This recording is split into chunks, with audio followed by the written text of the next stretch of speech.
Have you ever sat alone in a quiet room, the late afternoon light gently spilling through the window, and suddenly the silence no longer feels peaceful? It's no longer the kind of quiet that soothes you after a long day. Instead, it feels like a heavy stillness, pressing down on your chest, pulling your mind into a swirl of nameless thoughts. You might wonder, why do I feel uneasy when nothing is actually wrong? That moment, that's when anxiety quietly steps in without knocking. Those thoughts, even if they come and go in a flash, can carry a terrifying weight. Something as simple as the question, "What if I fall and no one knows?" can spiral into a whole chain of fears, losing control, losing your sense of worth. And without realizing it, you start to believe, "I must be weak." But here's the truth. What you're feeling is not who you are. It's just a cloud passing through the sky of your mind, and you don't have to disappear into the rain it brings.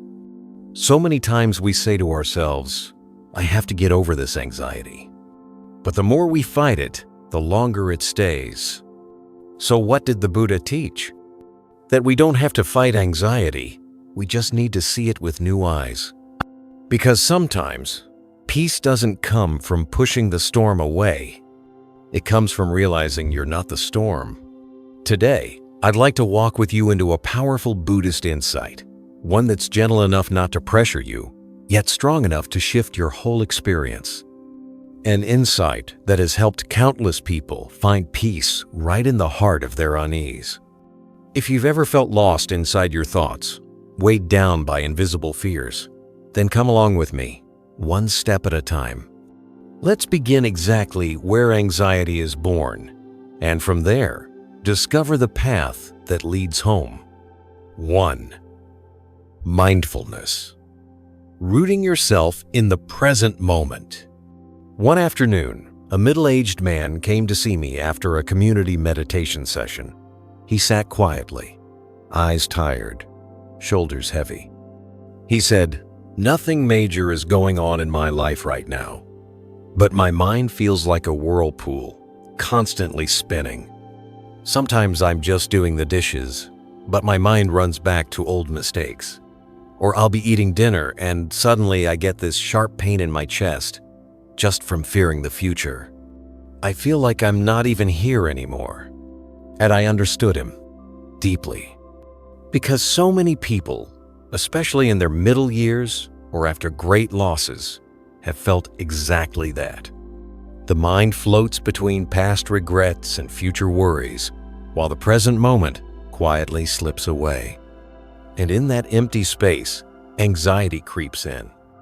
Not loudly, not in a panic, just like a thin layer of fog, not thick enough to notice right away, but enough to blur everything.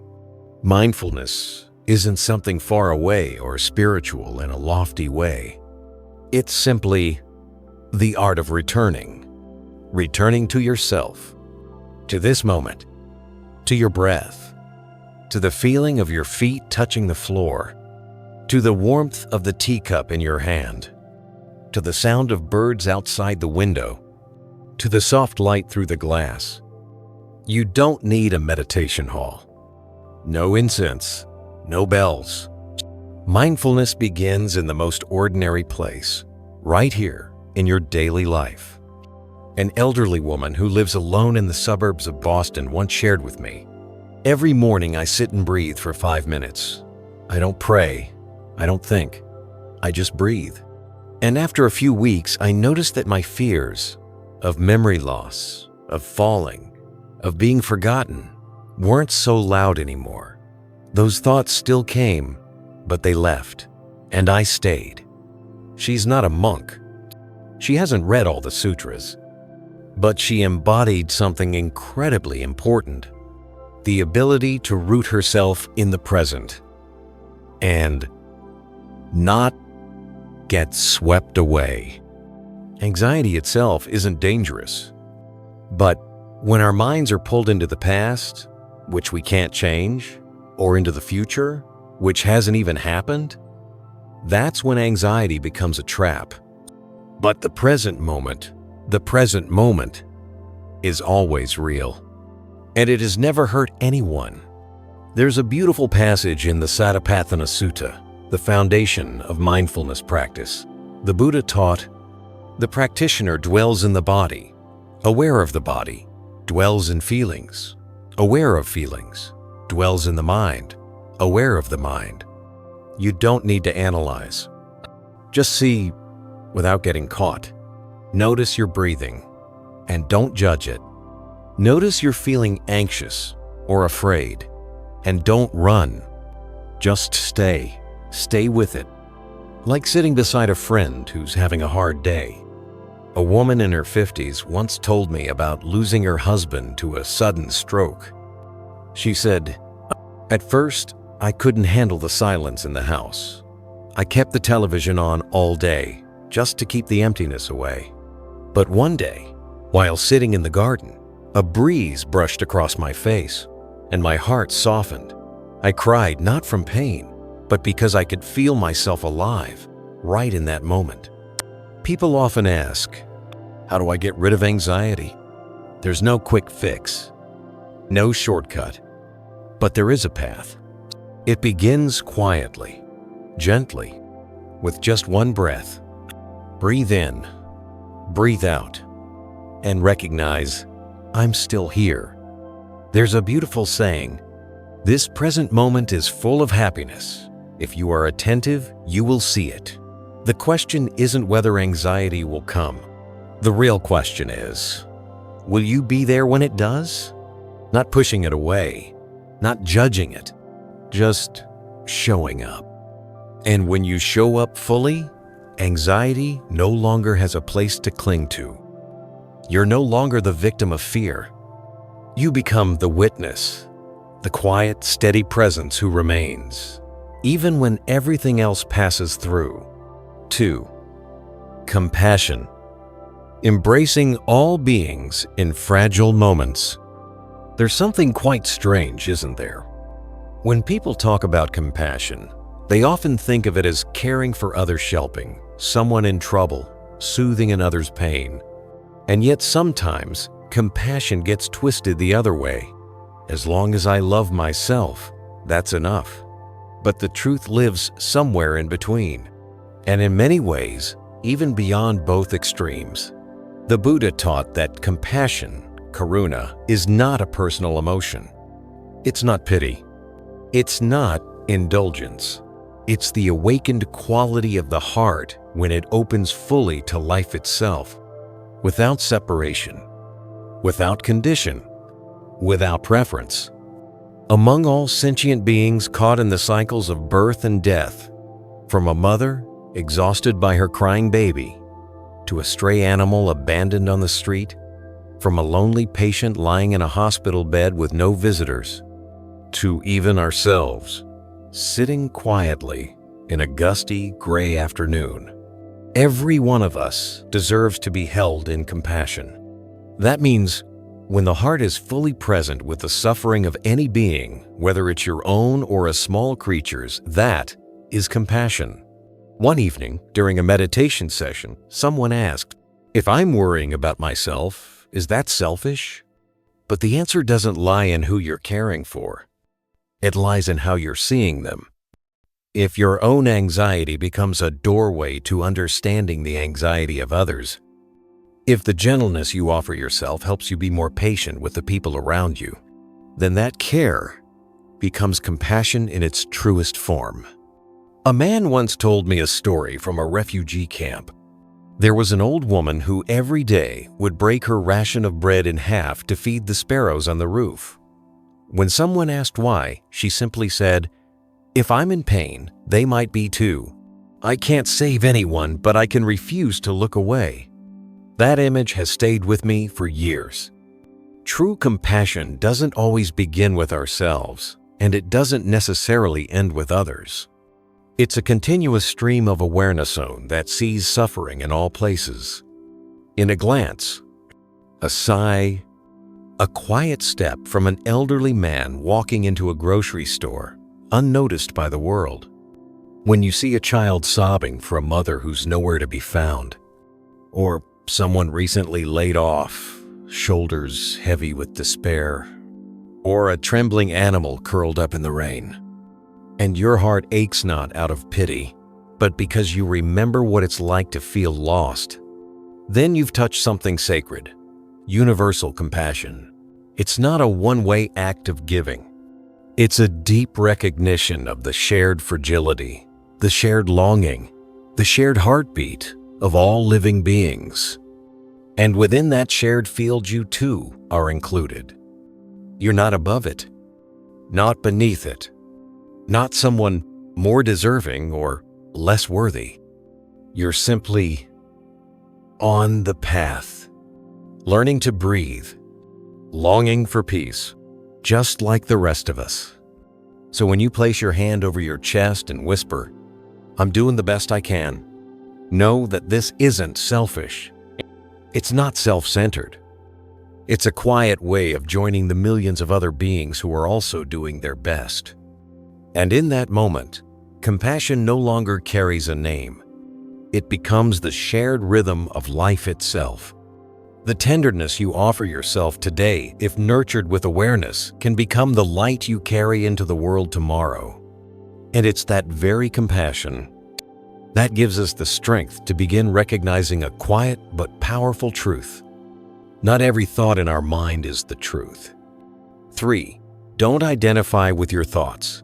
This is just a thought. Some mornings, even before your feet touch the ground, the mind starts talking. Just one little whisper soft as a breeze. Something feels off, and within seconds, a whole stream follows. What's going to happen today? Did I mess something up yesterday? What if tomorrow is worse? No one invited these thoughts. And yet, no one seems able to stop them. Many people spend their whole lives swimming in that stream of thoughts, believing every single one is true, important, worth worrying about. But the Buddha taught something very different. Not every thought is true. Not every thought is you. A thought is just a thought. It's not a final judgment. It's not a forecast of your future. And it's definitely not your identity.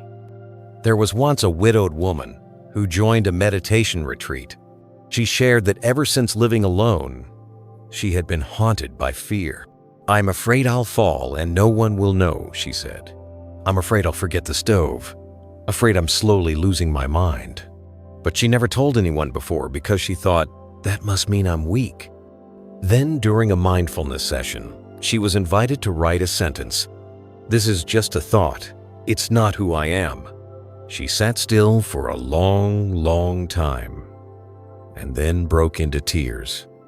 Because for the first time, she saw the difference between a feeling and her true self. It's like standing by a river. You see the water rushing by muddy, loud, full of debris, and for a moment, you believe you are the river. But then you realize you're not in it. You're standing on the shore, not swept away, not the water itself, just someone watching it pass. The mind works like that too. Thoughts can rise like waves. They can roar, threaten, demand your attention. But you are not your thoughts. You are the sky. And thoughts are just passing clouds. When mindfulness becomes steady, something shifts.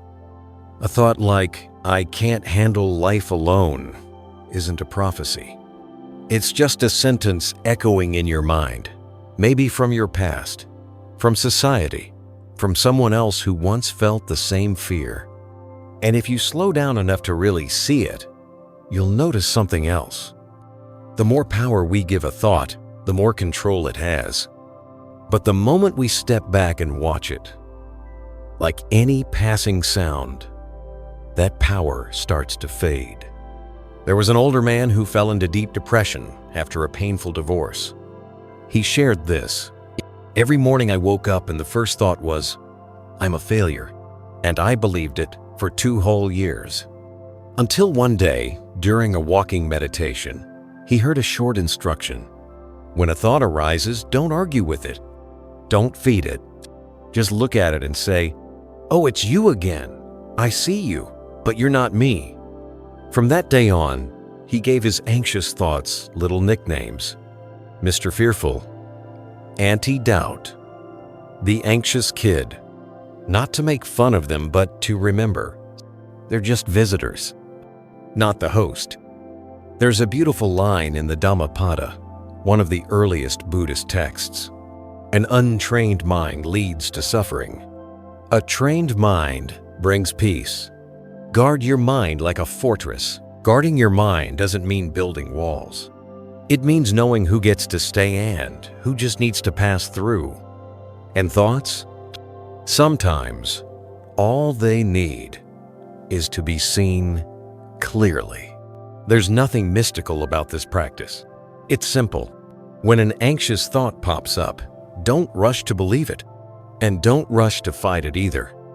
Just whisper, like a kind friend reminding you, this is just a thought, nothing more, nothing less.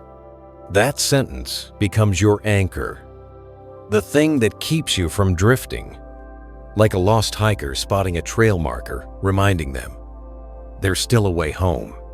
And if you say it enough, day after day, the mind, which has long been trapped inside a storm of voices, starts to soften, starts to open, not because the anxiety disappears, but because it no longer defines who you are. For anxiety isn't your enemy, it's a teacher. Something curious tends to happen, especially when life starts to slow down, when the kids have moved out, when work isn't as demanding as it used to be, when the house starts to feel too quiet and the days stretch a little longer than before. Suddenly, something else shows up. Anxiety. It doesn't knock. It doesn't make a scene. It just slips in quietly, like an uninvited guest. And then, it stays. A lot of people feel confused when this happens. They ask themselves, why am I feeling anxious when nothing bad is actually happening? Some feel guilty, thinking it means they're weak. Others try to hide holding themselves together on the outside, staying strong the way they've done their whole lives. But from the perspective of the Dharma, anxiety doesn't come to punish us. It comes to tell us something that maybe during all those busy years we silently ignored. Anxiety is like a little bell ringing in the heart, not a warning that you're broken, but a whisper that says you're holding on too tightly to something. In the teachings of the Buddha, even difficult emotions, pain, anger, fear can become doors to insight if we're willing to pause and listen. Not to run, not to avoid, just to sit and look at it with a gentle, non-judgmental eye. A retired man once shared his story. He had suffered a hip injury and could no longer take his daily morning walks around the lake, a habit he had kept for over 30 years. Soon, he found himself anxious, irritable, and strangely lost. Because walking wasn't just a routine to him, it was part of who he believed he was.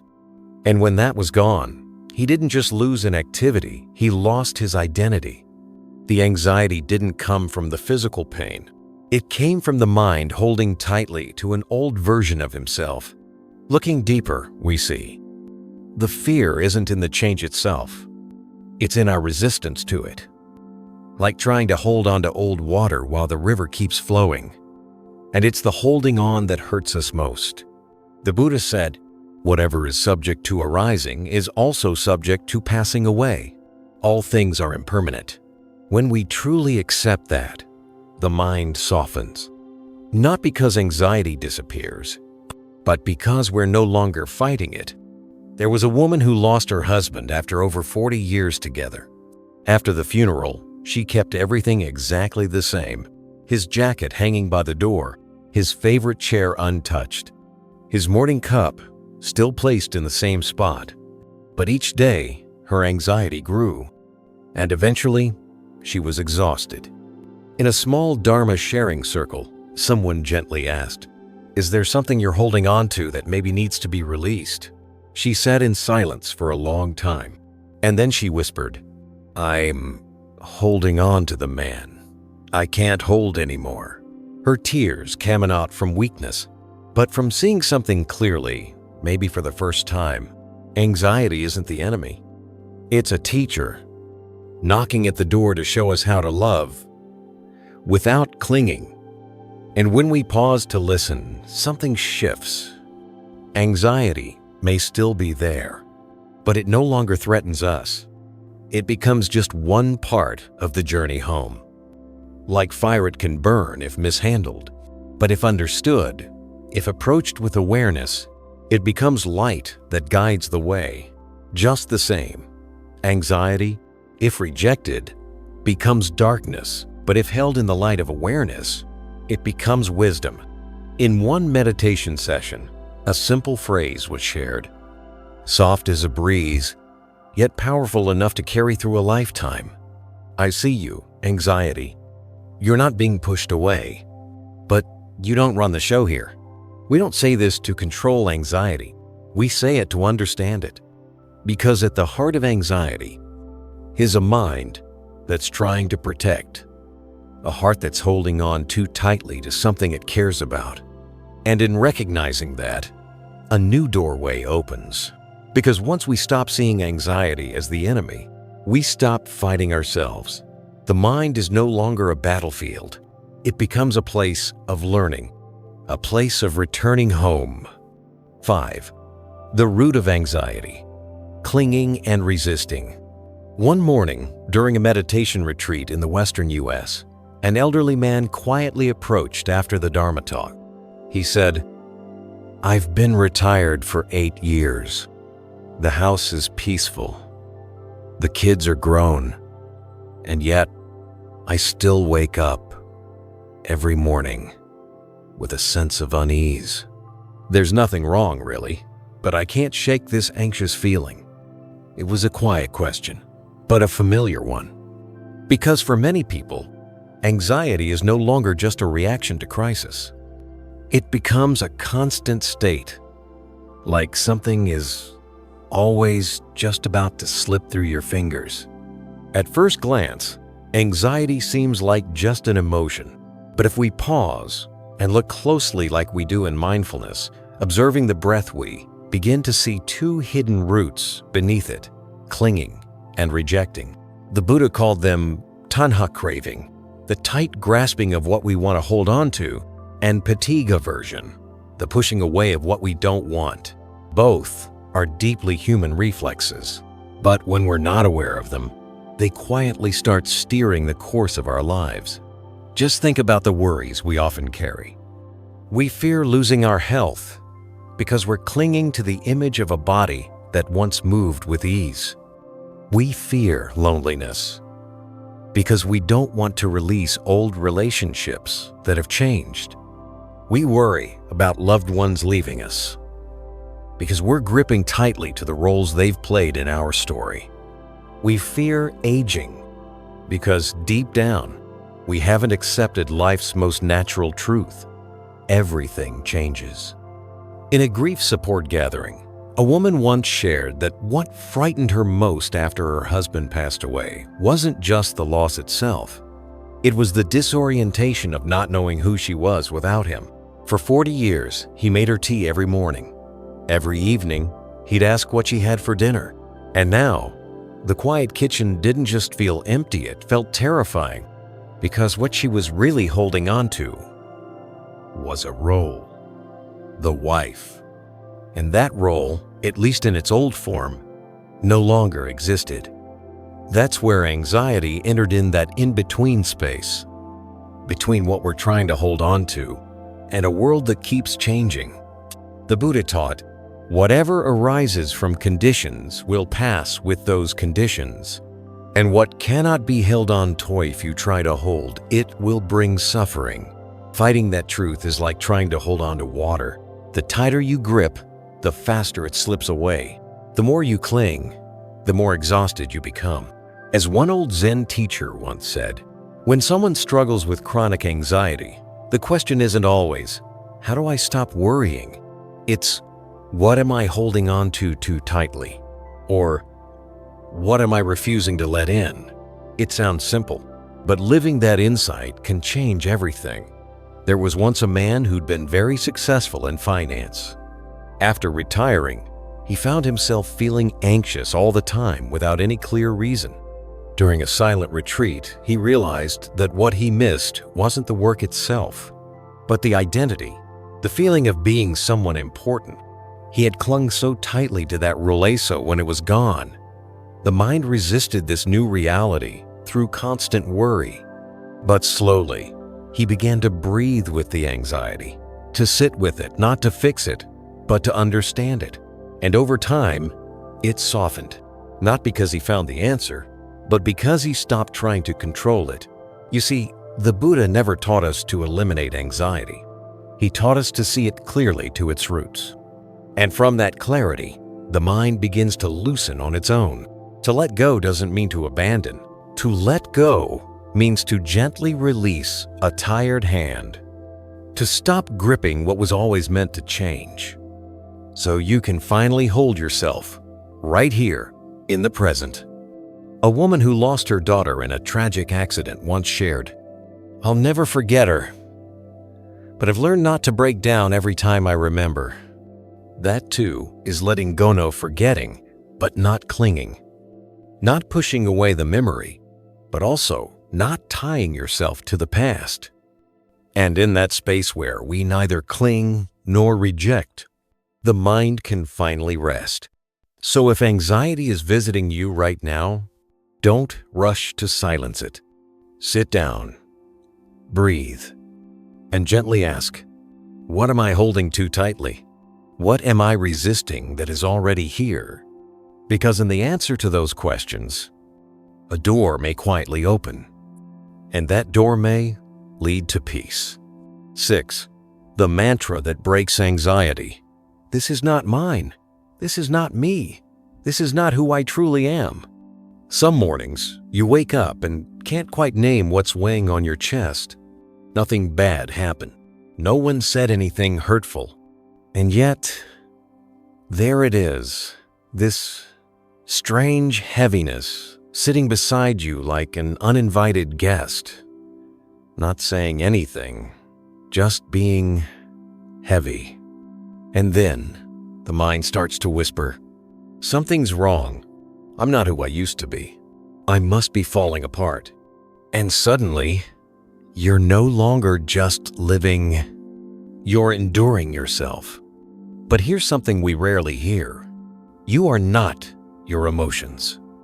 You are not your anxiety. You are not your racing heart.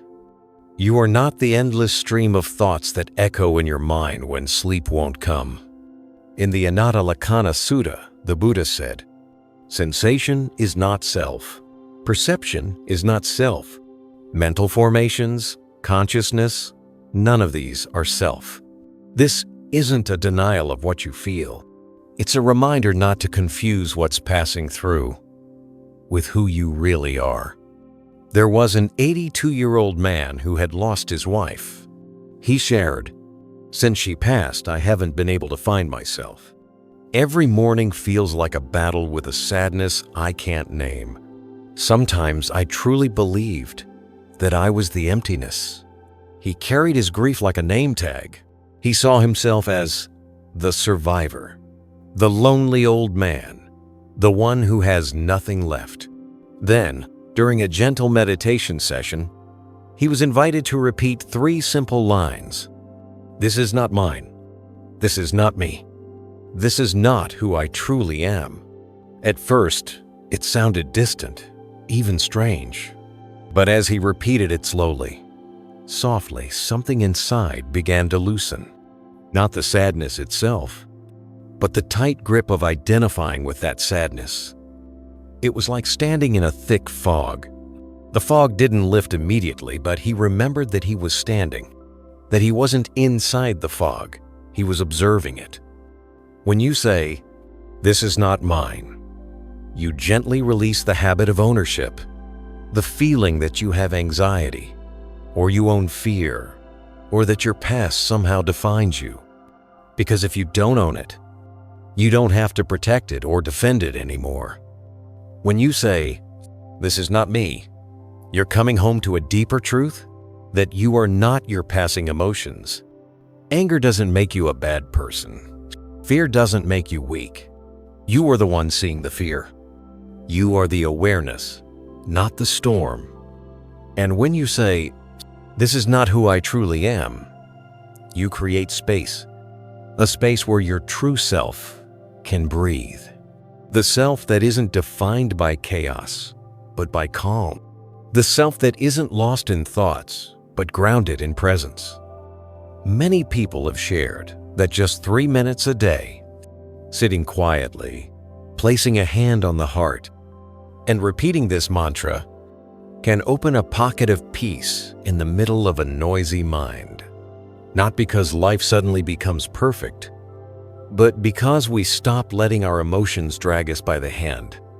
The Buddha never promised a life free of anxiety, but he did offer us a light so that when anxiety visits, we're not stumbling around in the dark. As an old Dharma teacher once said, "Emotions are guests. You are the home."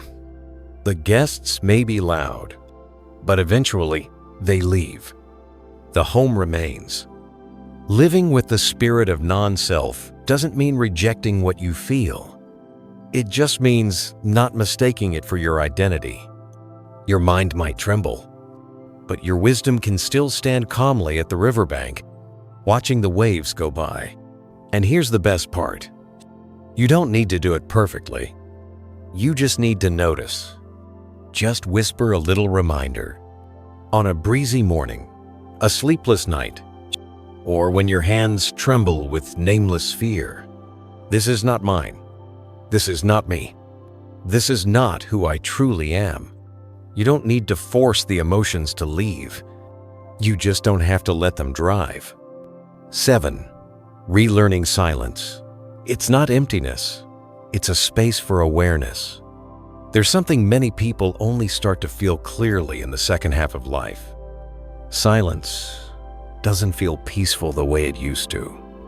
It's no longer a space to relax. It becomes a kind of emptiness we want to fill. One quiet morning, after the kids have moved out, the phone has stopped ringing, and work no longer fills your day.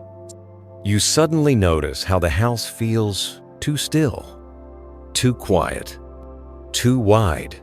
It's not peace. It's a strange loneliness, like something is missing, but you can't name what. So, the human mind does what it always does. It looks for something to fill the silence. The television gets turned on even if no one is watching. The phone gets checked over and over. The mind spins in circles just to avoid one thing: silence. But in Buddhism, we're taught something powerful. Silence isn't the absence of noise. Silence is the presence of awareness. A wise monk once said, "When you truly sit in stillness, not running from sound, not avoiding the moment you're no longer alone, you've stepped into the sacred ground of your own being." In the Anguttara Nikaya, the Buddha praised quietude as a vital part of the path. Stillness is the condition for clear seeing. When the mind is no longer scattered by noise, it begins to shine. One elderly widow shared during a meditation class. "After my husband passed, the house felt too quiet. I turned the television on just to hear voices. I hated silence. It made me feel old, like I no longer mattered. But then one day, I turned everything off, just sat by the window and breathed. And that's when I realized the house wasn't empty. I just hadn't learned how to be with myself." Her story isn't just for those who've lost someone.